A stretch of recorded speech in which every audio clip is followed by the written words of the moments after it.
Naisipan niyo na po bang magpakamatay?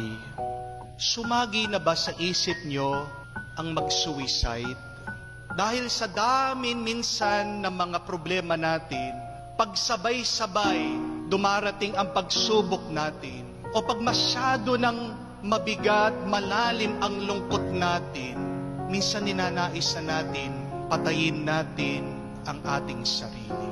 Napakarami pong nagme-message din sa akin sa Facebook, nagpapatulong sa kanilang mga problema. Pagkatapos po nilang sabihin ang kanilang problema, marami po ang nagsasabing, Father, gusto ko na pong mamatay. Minsan nga po, ganyan po sila mag-uumpisa sa message nila. Father, patulong naman po, gusto ko na pong mamatay. Huwag po kayong mag-alala. Kung minsan nararamdaman mo, dahil sa dami at bigat ng iyong problema, gusto mo nang mamatay.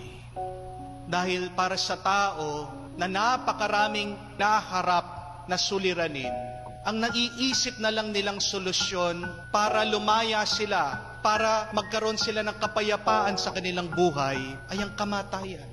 Pero hindi po tayo nag-iisa.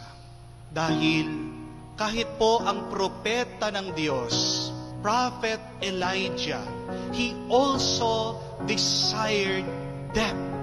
Itong propetang ito, dahil sa pagod ng kanyang paglalakbay, itong propetang ito, dahil tumatakas siya sa mga taong gustong pumatay sa kanya, pinagdasal daw niya sa Panginoon, Lord, bakit hindi mo na lang ako patayin? Patayin mo na ako, Lord. He prayed for death. He desired death. Pero tingnan niyo po, ano ang nangyari? Kahit na ginusto niyang mamatay, hindi siya pinatay ng Diyos. Binuhay siya, pinalakas siya. Nagpadala daw ng anghel para pakainin siya. And why is that? Because he was doing God's will. Dahil siya ay naglilingkod sa Diyos.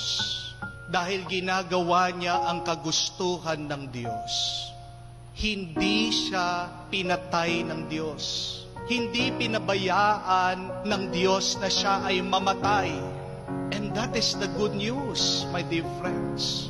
If you are doing God's will, even if you want to die already because of your problems, because of your sadness, God will not allow you to die. God will strengthen you. God will give you life. God will give life and strength